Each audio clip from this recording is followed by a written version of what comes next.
Happy to have you aboard here for the Really Big Barbecue Show. Boing. We cook because we have to, and we grill because we want to. Hit me. Fine, how's it going? You have a great show. I'm a big fan. Boing. So what seems to be the problem here? This man looks like he's dead, and he's in the crackle. Charbono! It's all about the charbono, dude. Succulent fish. What? He ate 54 wieners. Now listen, Lavernius, shut your face. I'm shaking like a dog shit peach seeds. We have top men working on it right now. Top men. And just like that, we are into the second hour. It is the Barbecue Central Show, where we talk about the most important things in the barbecue and grilling community. Jason Pettis on fire here this evening, starting a petition to bring back weird science to open the second hour. Look at you. You are a big fan. Look at you, Jason. Jason Pettis, 4691. Anthony Lujan has made it into the Facebook chat. Greetings, the Barbecue Central Show is coming to you live, indirect from Palm City, USA, Cleveland. Still to come on the show this evening, a Sam the Cooking Guy in about 12 minutes. And we have a David Gafford from the Barbecue Lab closing it up here this evening. We say good evening to those of you watching tonight through one of our video streaming platforms. You can go to facebook.com/BBQ Central Show, where you will also find the Tuesday update as we have killed the newsletter, or you can watch the show on YouTube, which is youtube.com/@BBQ Central Show. We have a new YouTube poll question of the week that we're asking everybody, including all guests. Who should I start a new podcast with? Sam the Cooking Guy or Jess Pryles? And currently 64% of you are saying Jess Pryles. That has clawed back. It started to work out to 72, close to 75% saying Jess Pryles. But now, as it typically does, we start working our way back closer and closer to 50-50, or as I like to say, ditty-ditty. So 64% saying Jess is the one that we should go with.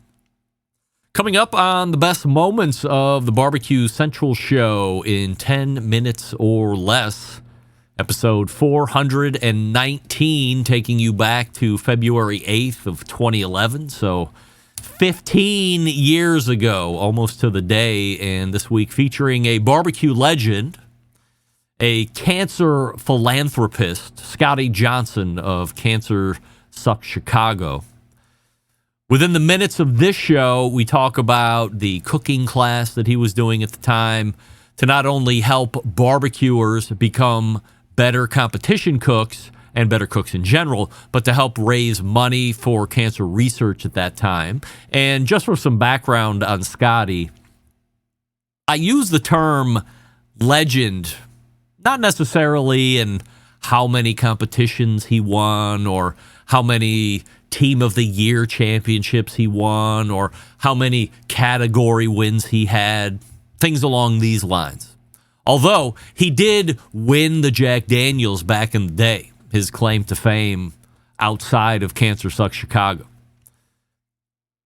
I say it, though, the term legend, within the scope of helping shape the way barbecue became more popular, especially across the internet. Scotty was very involved with places like the Barbecue Forum.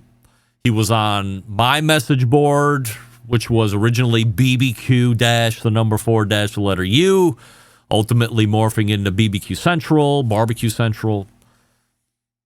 Quite an advocate for barbecue competition cooking and classes and promotion and events, all of that back then. All while trying to ensure that he could maximize the Cancer Sucks Chicago Foundation, that he started in memory of his wife, who had passed away from cancer. A very proud Chicagoan, to say the least.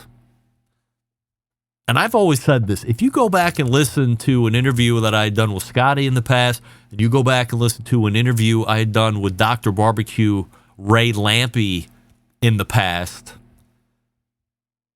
I always hear a little bit of Ray when I talk to Scotty. I always hear a little bit of Scotty when I talk to Ray. It's got to be the Chicagoan in both of them because they are both native Chicagoans. So if you don't know Scotty, this is a good segment of introduction. And be sure to go back and listen to the whole thing because it's a great listen. By the way, you will hear Scotty side mention these names. Mike Wozniak, Beth Wozniak, Q-Wow. For those side mentions, for those of you who have no idea what we're talking about, one of the best barbecue competition cooking teams ever in the history of barbecue competition cooking.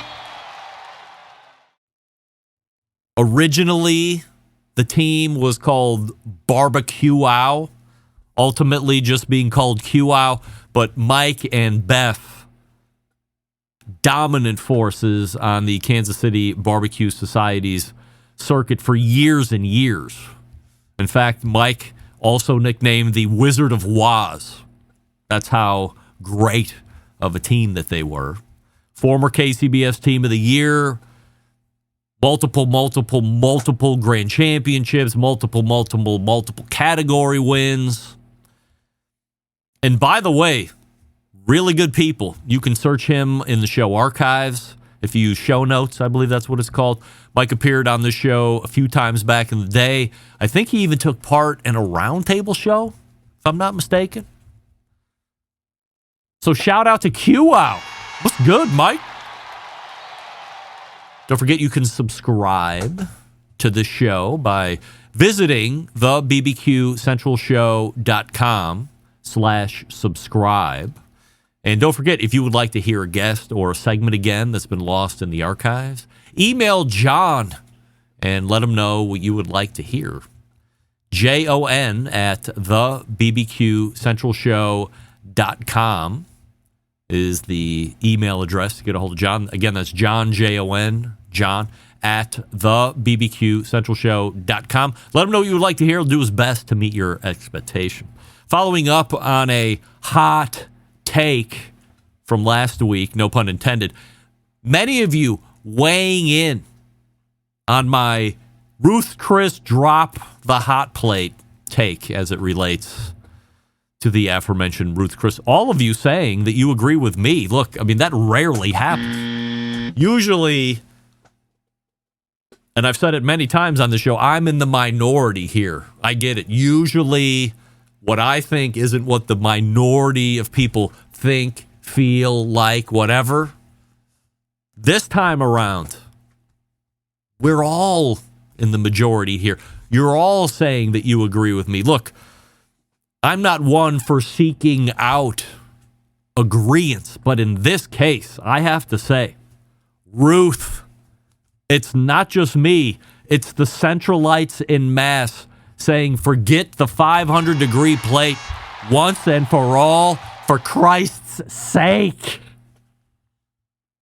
Even Jesus himself doesn't like the fact that you are serving protein on 500-degree plates because he knows that if you leave that perfectly cooked steak coming out of the kitchen on a 500-degree plate for even 30 seconds longer than it needs to be, let alone for minutes and minutes and minutes on end, what's going to happen? It's going to overcook. Jesus himself knows it. There's no reason to offend him like that. There's no reason to offend true protein, meat-eating lovers like us anymore. And as I mentioned last week, if this was a gas, if this was what everybody else thought was the next best thing to do, well, we know everybody would be doing it. And we know everybody isn't doing it. And we know everybody is not doing it because everybody knows that putting that steak on a 500-degree plate for the next 10 minutes and the next 15 minutes is going to cause what might be a great medium rare steak to be medium well by the time you're done eating it. So, Ruth, get off the plate. We're done with the plate. I don't ever even want to hear anybody going to Ruth's Chris. The only time I want to hear about it now is if you say in advance, and I don't want my meat on that 500 fucking degree plate.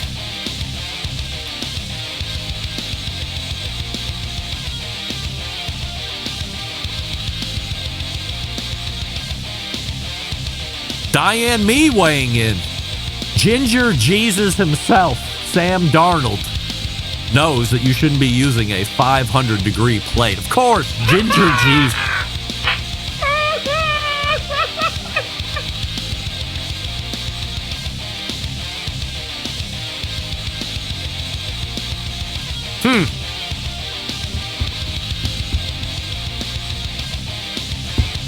Well, I'm in the midst of making a terrible mistake, but I'm going to try and not do that.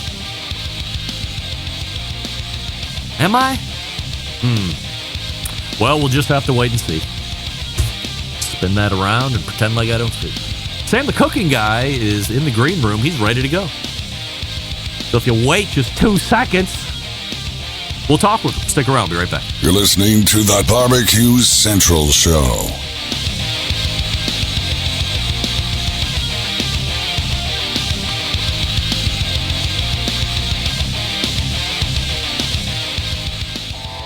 Howard Stern, Jim Rome, Dan Patrick, and Greg Rempe. The Mountain Rushmore of talk show entertainment.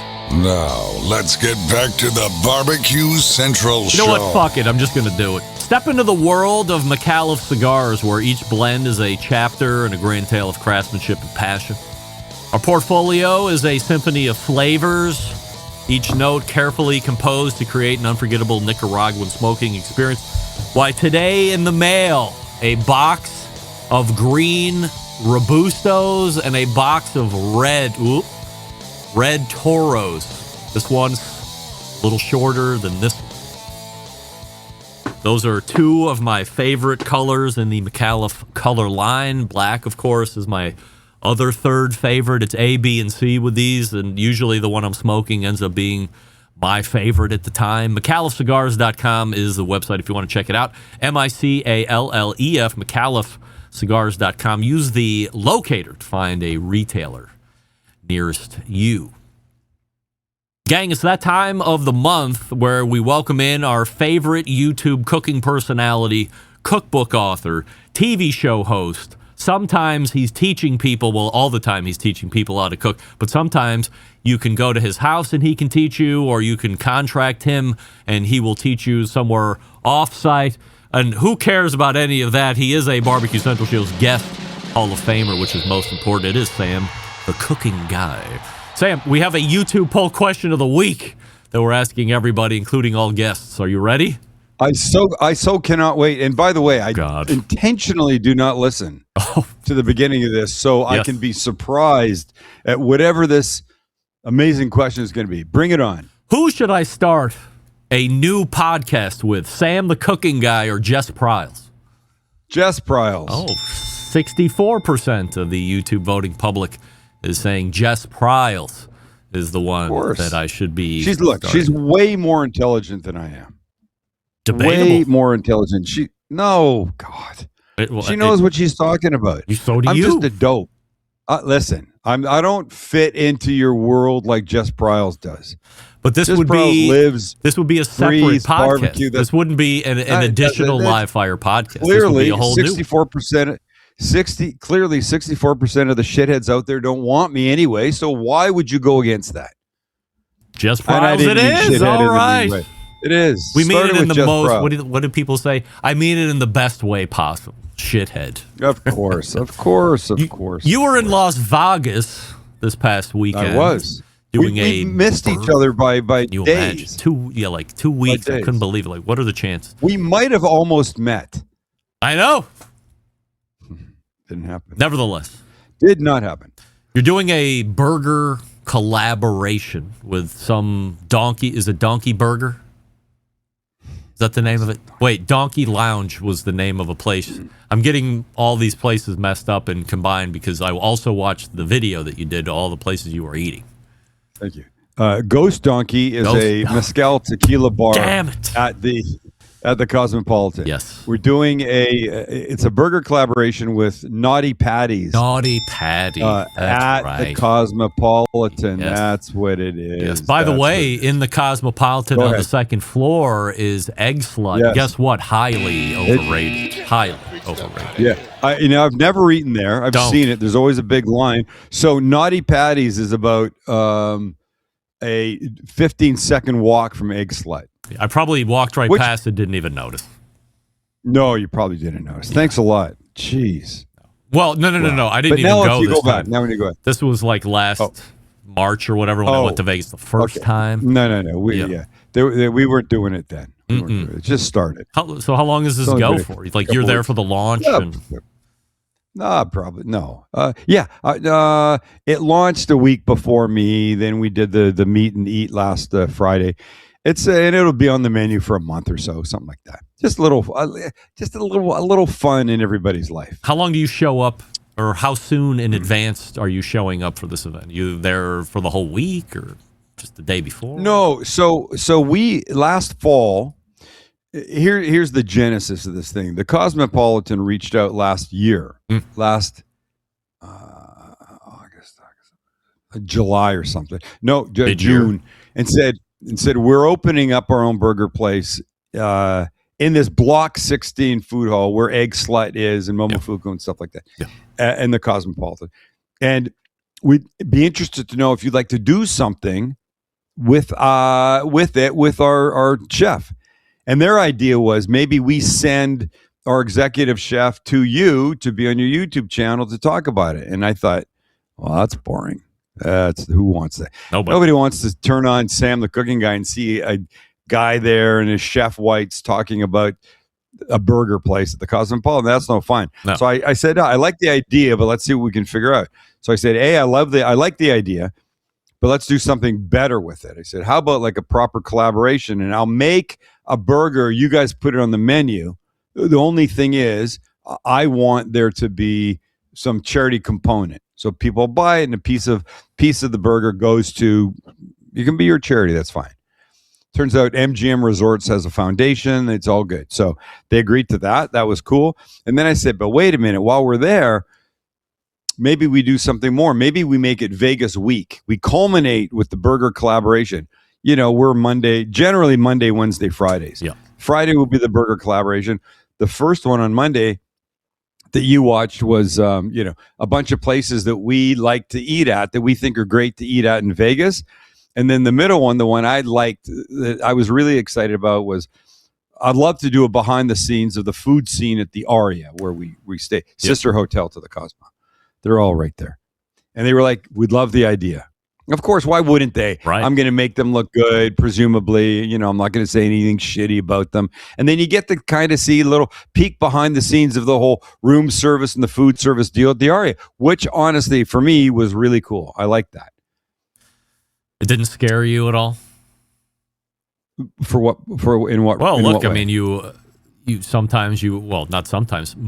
Every time I've ordered room service, I don't have any idea where the hell it's coming from. They could be shipping it in from downtown. It could be coming from 5 blocks over. It could be coming from Sam's basement. I mean, who knows? Coming from Sam's basement. Yeah, but who knows? You saw the room where they make it. Yeah. You saw the room. It was of everything we showed. The butcher shop that they have, the bakery, the giant prep kitchen where they sous vide 1,500 pounds of short ribs at a time.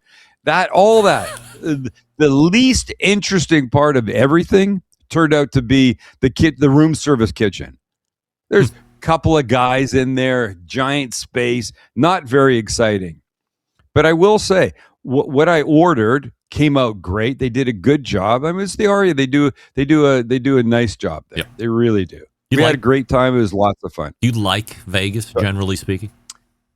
Well, I don't gamble, so I'm not going to Vegas for that. Kind of the restaurants are a big part of why you would go to Vegas. if you like to eat, because hard to find a restaurant there that you couldn't enjoy something at. Sure. There's always going to be something good. Now, you could find something good in any town, really. But Vegas has a lot of upper end restaurants, a lot of very big fucking names. Anybody's got a place there. And Gordon Ramsay has like 40 places. So does there. Guy Fieri. You cannot turn around in that town and not see Gordon Ramsay peering down at you from some billboard on the side of a hotel. I agree. It's fine. But it was really fun. It's a great burger. I suggested 4 or 5 different burgers to them. Met with their executive chef, the executive chef of the whole Cosmopolitan. He's got a big deal. We sat in Ghost Donkey with a couple PR people and a couple of his right hands and left hands or whatever, and talked about, this is before we ever went and shot, just to go meet and see and have a little chat. And I go, so we talked about some burgers, and I go, I got a few ideas. I go, what are they? I had an idea about a poutine burger. I had a brisket burger. Can't remember what. Oh, I had the largest Hawaiian contingent living outside of Hawaii. Yeah, is Las Vegas. There's more Hawaiians in Las Vegas than any other city in the country. Really? It's unbelievable. Why they go from that gorgeous weather to that heat box, I don't know, but they're there. So I had a, there was going to be pineapple and Spam and shit like that on it, and teriyaki, whatever. And so he was going like this. He's British, so a little stoic. He's really great guy. His name is Mark Crane. So I'm going through these burgers. And I go, okay, I guess there's one more burger. And I go, I'm bringing a little bit of San Diego, a little Southern California with me. So it's a smash patty with carnitas, and there's guacamole, and there's a little spicy crema and some crispy onions. He goes, I think that can work. And the reality is, the guy's running a proper operation. Just because I think it's a good idea, it doesn't necessarily doesn't necessarily have to work for him. He's got to strike something that he thinks is going to work for the restaurant and he can make. And so they actually made it better, because my idea was smashed patty with carnitas. He took some cooked carnitas. It's on the bottom, a ball of ground beef on top, and the two get smashed together. It's great. It's really fun burger. Super delicious. Chipotle crema. So it's great. So go have it. And go out. The restaurant's called Naughty Patties. Yeah. The burger's called the Naughty Sammy. And the Cosmopolitan reaches out to you independent, just unilateral reach out to you. Hey, we're big fans. Yeah. We got to do this. Just like that. We're fans. Yeah. Wow. Yeah. I wish somebody would reach out to me and do that. How do you say no to that? I couldn't say yes fast enough. If anybody's listening, like Caesar's Palace or the Encore, let's go. Ready? Right. Send your jet, and I'm happy to be there. Oh, well, okay. Didn't they send your jet? Didn't they send you a jet? They didn't send me the jet. What? But the point is, you know who you're talking with? This is Sam, the cooking guy, crying out loud. It was super fun. Super fun. Meet and eat, as I call it. How did that turn out? What's the turnout for a meet and eat? It's great. I don't know, 45, 50 people. No shit. Pretty good. I signed. They had me, and I don't know. They're gonna make a little video of it. First, they had me behind the counter, ringing in stuff that I absolutely could not do. I had somebody there with me, Abby. Abby, please don't let me screw this up. I don't want to crash this place today. So I pushed a couple buttons and I go, it's all you. I just took orders, said hi to people. I gave away 20 cookbooks to the first people in line. And then I went and when the orders were ready, I was giving out some burgers and stuff like that. And then I just went and signed books. And people were just in the restaurant, and I just milled about and signed books and sat and talked to people. It was great. 5 to 7. And then we went and ate after that. Went and had a good drink at Ghost Donkey. Yeah. And then went to Best Friend, my new favorite restaurant in Las Vegas. My Detective Corey's favorite restaurant is Best Friend. That's a great place. I almost went there with him, but then work got involved. Because work got involved. Oh, of course. Fucking work. Yes. Don't you hate work? That's how I get there. I hate work. I can't stand work. I think my favorite meal in Vegas so far has been In-N-Out Burger. Yeah. I don't feel like I'm getting raped, and it's good. No. That meal is $13. Fries and a drink and the double burger. Where are you going to get that? Where are you evidently get nowhere else in Vegas, because everything else was $100 or more. You know, I remember, so we've lived in San Diego a long time, had In-N-Out a long time. And back in those days, it was only in California. There wasn't anywhere else. Right. And so it was great. And then Shake Shack opened. And I had my first Shake Shack at the first Shake Shack in New York. There was a couple other ones, but we ate at the original one. Yeah. Pat LaFrida Meats. And I was like, holy shit, this could be better. Yeah. And it only took me one more time coming back to San Diego and having In-N-Out going, no, In-N-Out wins. In-N-Out wins. It really does. So consistent. It's a great operation. The fries are better. They do not have a freezer anywhere in that store. Yeah. In anywhere in their stores. They don't. They're just pumping them out. Which is the way it should be. Yeah. And they pay their people a lot of money. I don't know anything about that. In-N-Out managers somewhere around $150,000, $160,000 a year. Come on. It's pretty good. Wow. Pretty good. I'm just a big fan. I've had it twice, but it was just as memorable the second time. There was no letdown. The fries are better than Shake Shack, although I think Shake Shack burgers are better. I have a Shake Shack here in Cleveland. I don't think. Listen, the first one I had, I thought was better. Yeah, they're very good. Okay, but it's a good operation too. Yeah. So if you could only pick one place to eat in all of the Vegas, is it Best Friend? Well, I'm gonna probably go to Best Friend. Wow. Not Hash House a Go-Go? I do like. They started here. No, I don't like Hash House. Oh. Sorry. I mean, no, it's fine. It's not my. It's okay. It's not my thing. Yeah. It's not my thing. Look, I'm a fan of Asian food. Love it. I've heard the Korean influence is great. It's great. Their food is super great. I had lobster there the other night. I don't know. It was probably the best lobster I've ever had. Was that what the hell they do? Was that the dish thing that you had with the lobster and the curry and the thing? No. That was that Sarang's Thai. I got to tell you, that was insane.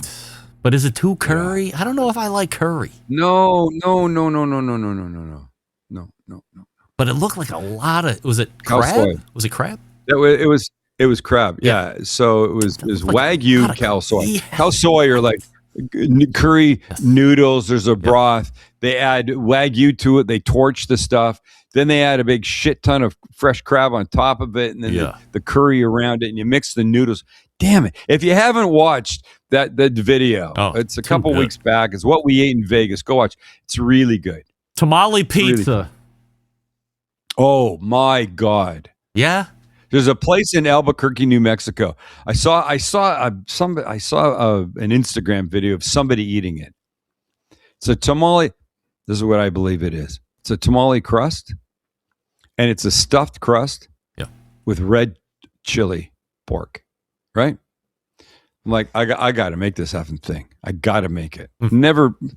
I can barely make a tamale, let alone a crust with like masa in the whole thing. Yeah.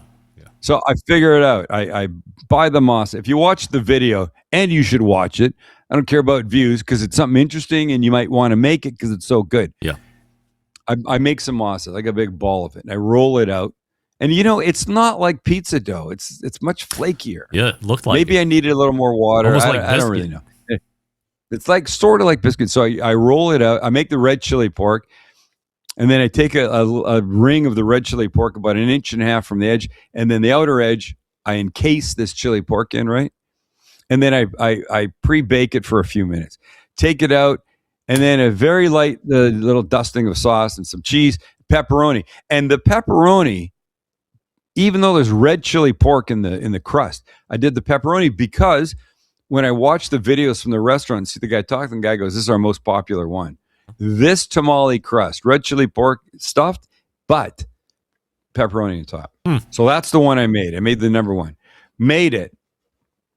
It's a little bit of a pain in the ass. Figured it out. Got it made. One of the best pizzas I made. The crust was so delicious. And I wrote the guy and I said, I just want to thank, I DM'd him in their Instagram. Yeah. Just want to thank you for the inspiration. It was fantastic. If you want to see how we did, judge me, here it is.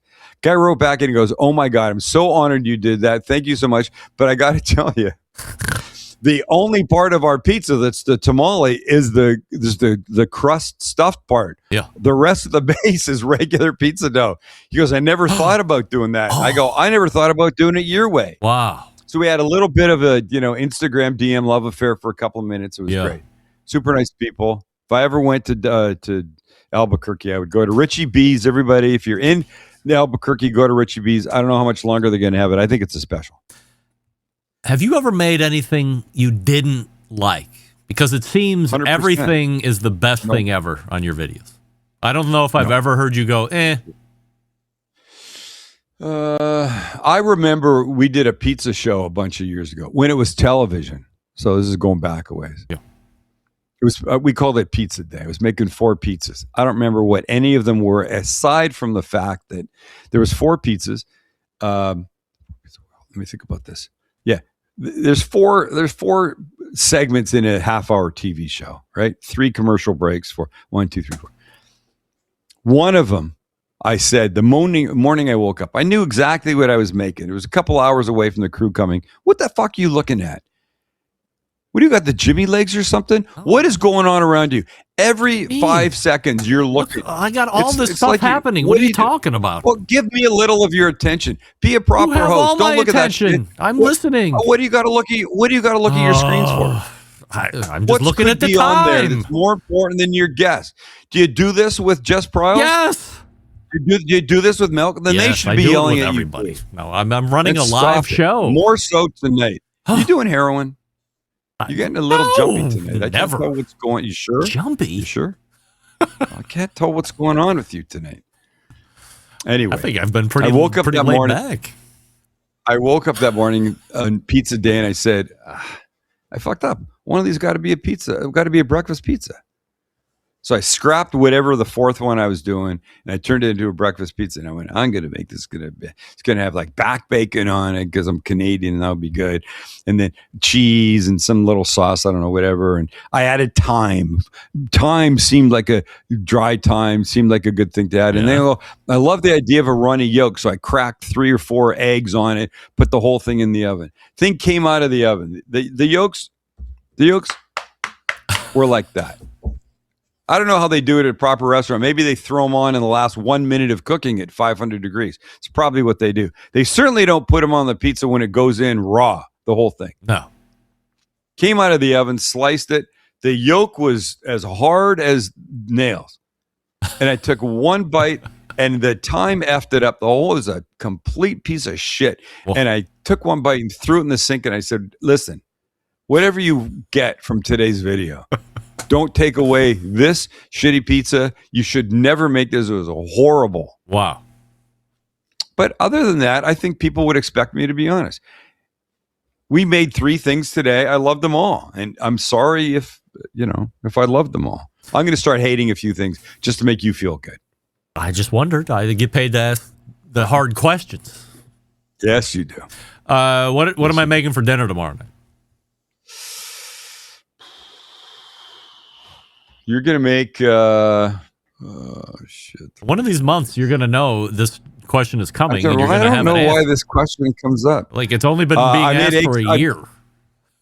I made egg salad tonight. So we're going to have a naan and, oh, God. Not me. There's no onions in it. Oh, there's green onions in it. No, I mean, nevertheless, I will not eat egg salad. Why? I don't like Lots of protein. It's good for... I don't like it. Do you eat eggs? Yeah. Lots. Many different ways. Not egg salad. Hard-boiled? No. Hard-boiled? No. There's the problem. There's the problem. Yeah. Okay, whatever. It's fine. My mom used to make... We can go now. One of my best sandwiches that I used to make I used to eat as a youth. My mom would make scrambled egg sandwich. So, white bread. Go ahead. Butter. Cleveland. I get butter that on the inside. Right. Well, originally from upstate New York, but then eventually to Cleveland. Butter on the insides. Make the scrambled egg. Bread down. Bread down, untoasted. Egg on the butter insides. Cut it in the triangle. Eat. You ever had it? It's an egg scrambled egg sandwich. It's literally scrambled egg sandwich, untoasted, with butter on the bread on the inside. No. I'm telling you, don't toast it. I would try not toasting it first and quit. You know, my mom's got limited days left on this earth. You don't need to insult her. Just say, "Oh, I would do this." I would just eat it the way it was supposed to be first, then toast. Let's give her a name. What's her name? Connie, Betty. of course. Connie. You've seen her, right? Hey, we shot today. We did a little tailgate thing. I made a leftover steak and caramelized onion. You hate that part. Crunch wrap. But here's the thing. We didn't do it on the flat top. I did it in a panini press. Yes. Let me tell you something. Game changer. Yeah, I bet. Super crispy on the outside. You get those badass lines and stuff. That's the way to do it. I will never make a crunch wrap any other way again. There they are. This is my mom and dad right here. Look at them. Yeah. What a nice couple. That's a great picture, by the way. Handsome. I know. We did it. Is that framed in your house? Well, yeah, of course. Had him. We took him to Barbizon and had him take that picture. You can see my mom's getting ready to smack my dad again. Oh, she looks good. I love that. Yes. I really like my dad's watch. That's where I got my affinity for watches. Like, not a lot of men are wearing the rectangular watch. Cartier, of course. Yeah. And what's that tattoo on his arm? He was in the Navy. Navy thing? Yeah. There you go. Yeah, gotcha. That's right. Looks like a Navy tattoo. Sam the Cooking Guy is here, and you can find him once per month right here in the first interview second in the second hour. In the meantime, you can go to thecookingguy.com for any and everything. 3.86 million YouTube subscribers as of February 1. Speaking of. Yes? Hey, has that turd paid up yet? Let me ask myself. Yes. Has that turd paid me yet? And it wasn't me. He was going to put the money to Breast Cancer Awareness Organization. Yes. Yeah. Say his name out loud? Matt Osman. Human turd. Yeah, no, he hasn't. Human turd. All right. Well, that's being brought up at the end of the month. We're going to put him up for banishment until he pays up. Please, can I call in on that one? Yes, of course. You can do a drop in like Jerry Springer. We'll just bring you in. I would love to do that. All right. We'll plan it. Here's what I like. I like people that keep their word. Yeah, well, guess what? Matt's not very word keepy. It's not. Yeah. All right. Okay. All right. We'll see you in March. Okay, peace. Yeah, I look forward to it. All right. We'll see you then. There he is, Sam the Cooking Guy right there. And my mom is saying, thank you, Greg. It is delicious. So, Sam, try it untoasted first. Scrambled egg, white bread, butter on the inside, scrambled egg in the middle of the untoasted bread. Let the butter cascade over it. Do its thing. A little salt if you want. Jam it in your mouth. You're going to love it. Sam always has to one-up somebody. I mean, why hurt my dad, or why hurt my mom's feelings? By the way, can you believe that Sam the Cooking Guy thought that these were my parents? Hey, everybody! Is that my parents? Or is it? Didn't even... What's that tattoo? Oh, he's in the Navy. Not in the Navy. Army. Not the Navy. Rusty was in the Navy. We all know that. All right, we're back with David Gafford right after this. Stick around. Be right back. You're listening to the Barbecue Central Show.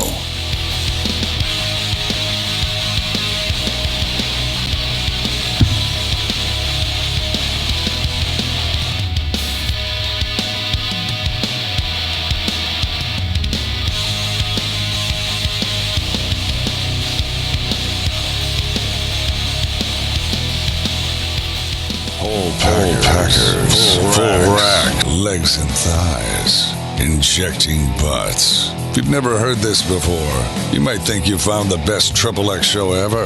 Let's get back to the most homoerotic host out there today, Craig Rimpey. And we welcome you back and thank Sam the Cooking Guy for joining us last segment.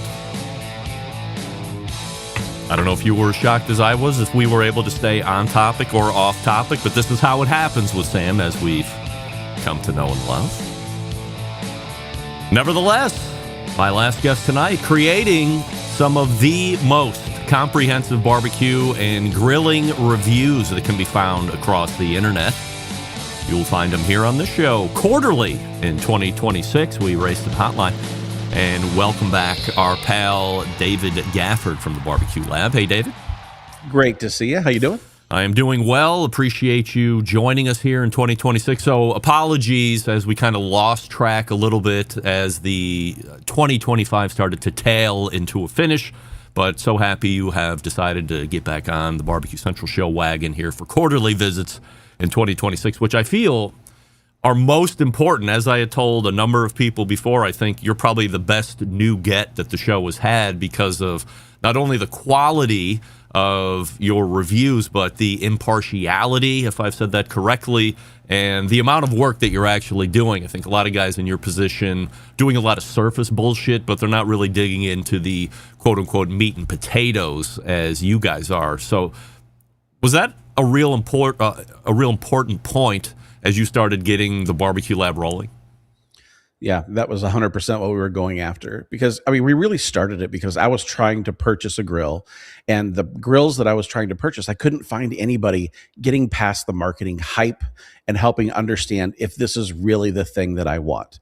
I'm just a firm believer that if you buy what you're looking for and the gear that you buy actually does what you want it to do, you as a consumer are going to be really happy.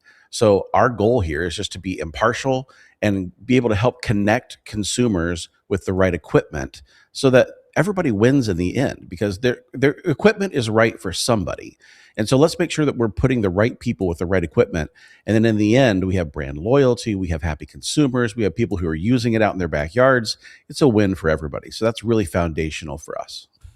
Last time you were on, we had a fairly in-depth discussion about outdoor kitchens and building them and associated costs. It really threw open my eyes in a almost getting a concussion type of way where I thought $10,000 to $12,000 was an extreme amount of money. You're throwing out six figures, and then talking to a number of people after a month or two of that segment, more people backing your pricing up than certainly my pricing.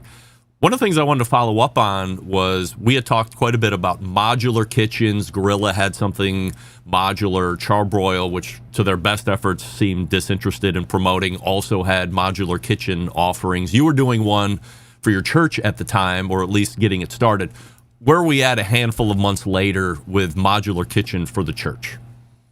So we built that Grilla outdoor kitchen, and we've used it probably, I think, 6 or 7 times to feed 300 to 400 people.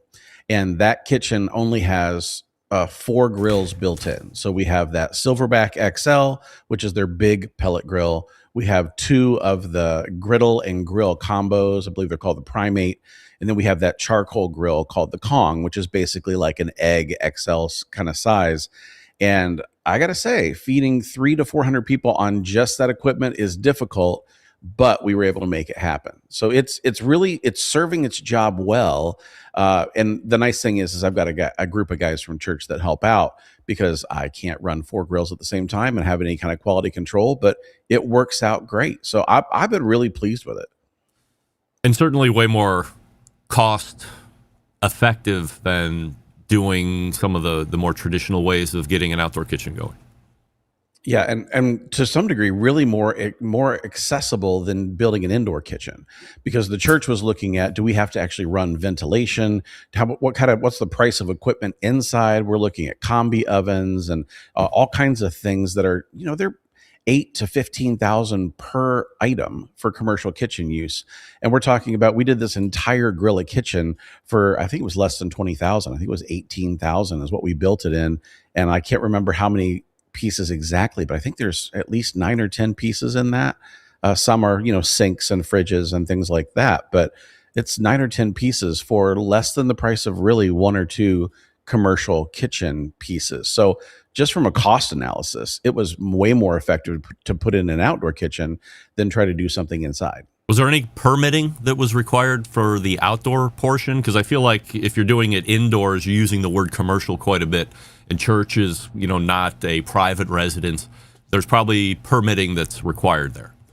Yeah, there's a lot of permitting that has to happen inside, and a lot of hoops you have to jump through, because like we're sitting here in our new lab that we have here for the barbecue lab. This is our new location, and we were looking to put a commercial kitchen in this lab, and to do that, just the ventilation alone was going to be $35,000 to $40,000 just to ventilate in the commercial kitchen. So we, for some reason, decided not to do that. 35,000 good reasons, I would imagine, perhaps approaching 40,000 good reasons. Yes. So let me follow up on that. I don't know if I was aware that you were building a new separate situation outside of what you were doing at home. And one thing I've noticed over, let's say, 12 months, maybe 16 months, maybe getting on 2 years, is a lot of the big names, the most respected names in the industry that are doing reviews, that are doing recipes, that are trying to make a living in the live fire industry doing what you're doing, or in the cooking space, are building separate, let's call them studios, for lack of a better term, or maybe that's the perfect term. Giving you a separate space outside of home, you're able to outfit it however you need it specifically. Do you feel that this is I don't want to say trend, but this is something that is almost becoming a table stakes type of situation if you're really going to make a footprint in this?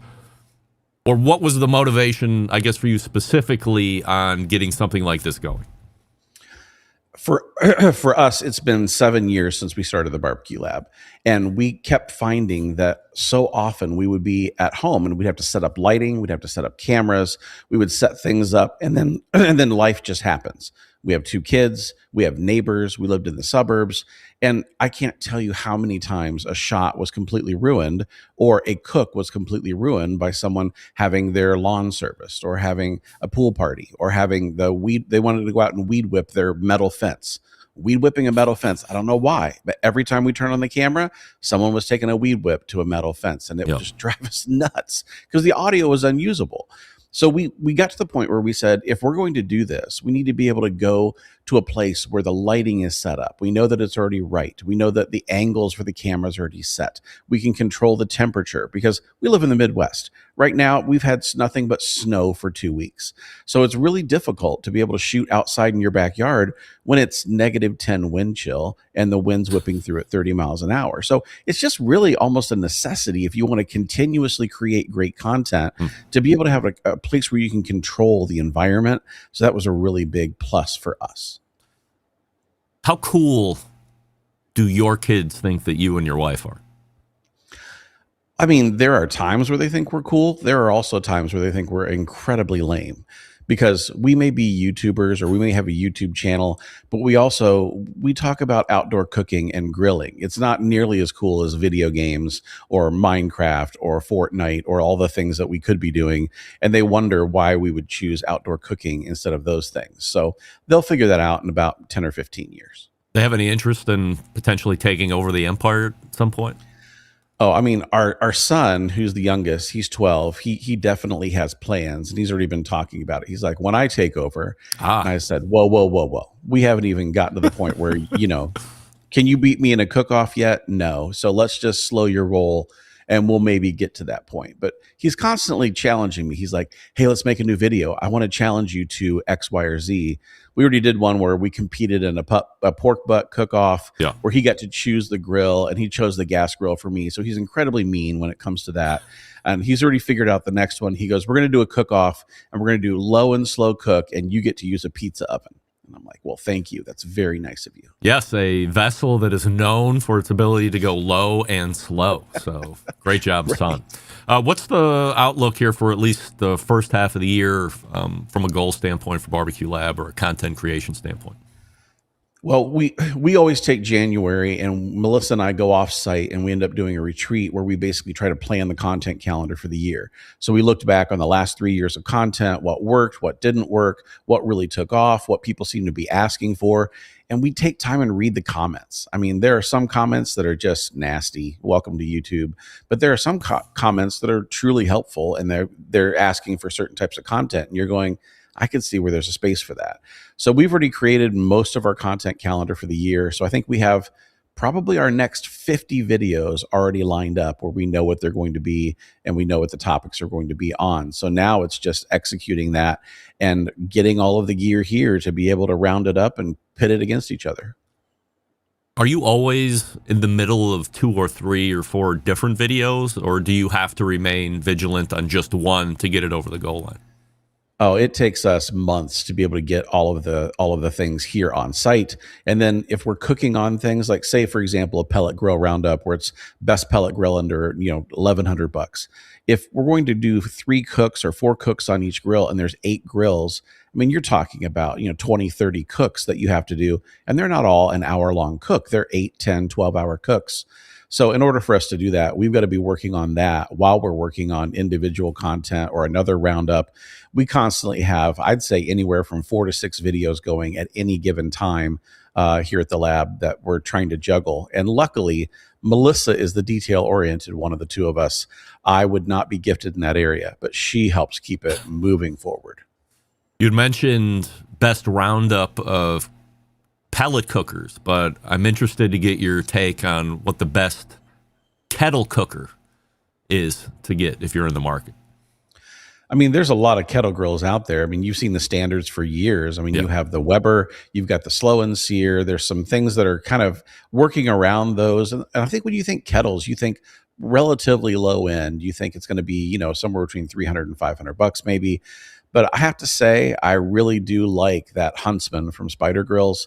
It's a combination between the two. It's not quite a Kamado, but it's not quite a kettle. It kind of sits in the middle there. But the fact that there's a digital control on it means that your kettle cooking, it's easy bake oven style. You go in and you light your charcoal, you set the digital control where you want it to be, and it just works. So if I'm going to work with a kettle, I really do like the Huntsman. QPR of $1,000, it looks like that's where it's currently sitting right now. Worth the money then? Yeah, I think when I first reviewed it, it was right around the $799 or so area. And so that was, a little bit more achievable. Now you're sitting at the $899, $999 realm. But the thing that I would say is that in comparing the external quality, you're looking at the thickness of the metal, you're looking at the way that it's built. That thing is built incredibly well in comparison to a lot of the kettles that are, pretty flimsy. If you drop them, they're going to dent. So I will say that I would expect the longevity of that unit to be decades as opposed to years. A couple more questions here before I let you go tonight. Appreciate the time. Were you surprised, and this was a 100% surety statement on the embedded correspondence segment last week, were you surprised that Blackstone came out with a Santa Maria style grill? Yes, I was surprised. But I would say that Blackstone has always been reaching for more options when it comes to what can they bring to the market. So there's a little bit of me that says I can see them continuing to get into different verticals. You look at the pellet grills that they put out in the last year. They have different griddles. They've been going into the outdoor kitchen market. So you're beginning to see them really branch out. But live fire was a jump that I didn't see coming. Because they are being CEO'd by the same guy who was the Blackstone guy, as they are now merged but acting independently. When you see a company that is more griddle-based, is extending out into different aspects of the live fire community, do you look down the road and say, well, at some point, two are naturally going to become one, or do you see both remaining independent, at least for the foreseeable future? Well, I think for the foreseeable future, we're going to see them remain independent. But the question for any merger like that has to say, how effective are we at running two separate companies with two marketing departments and two development budgets and two locations? There's all of this double cost that goes into running any two separate companies that when merged has the opportunity to be able to put massive savings on the table. So I think the question becomes, what ultimately happens with their cash, what happens with their debt? And I think that's going to cause a potential restructuring if they don't continue to see a healthy bottom line. That being said, do you think that Weber this year in 2026, rapidly coming to a close, by the way, is positioned to dominate the live fire market this year? I don't know. I would say that there's so many different brands that are trying to get into the live fire market. I mean, one of the gauges that I look at for trends that's coming up is I'll hit some of the shows in February and March, and as I hit the shows, different vendors coming out with new products. Over the last few years, it's been pretty heavy in the live fire arena from 20 or 30 different brands. So when I start seeing that amount of product coming to market, I think that there's a lot of people who want a piece of that live fire grill. And I don't know if they're positioned number one to own it or not. I think I would probably say there's a lot of brands who want a piece of that. So there should be some healthy competition. David Gafford can be found over at the Barbecue Lab. The website, of course, is thebarbecuelab.com, spelled the correct way, BARBECUE. Before I let you go, David, anything you want to mention as far as tease of release that we should be on the lookout for? We have all of these comparisons that we're working on right now that no one knows what they are, but basically we have been rounding up 8 to 10 items of a bunch of the things that everybody's been asking us to do that we've never even done before here. So there are things coming up that people have been asking us to do for years that are coming up here in just the next few weeks and the next few months. So keep an eye on the channel. A lot of great stuff coming up. Dave, always appreciate the time, and we'll see you in 3 months. Thank you, sir. You got it. There he is right there. Always the pro, David Gafford, thebarbecuelab.com. All right, let's go ahead and get out of here all the way back in the first hour. Malcolm Reed, of course. Always love catching up with Malcolm. And then after Malcolm, it was Kevin Grothe. Initially, it was only going to be Memphis in May talk. And then, of course, we have to learn about Smoke Slam. And is there going to be this unified event and all that fun stuff? Then we moved in the second hour, saying the cooking guy, of course, and then closing out with David Gafford, barbecuelab.com. A big show planned for you next week, so be prepared for that one. Get in early, get in often. So how do I always leave you? September 11th, 2001. I will never forget. And until next Tuesday at 9 p.m. Eastern, this is your program host and proud U.S. American Greg Rempe saying, Shalom, shalom!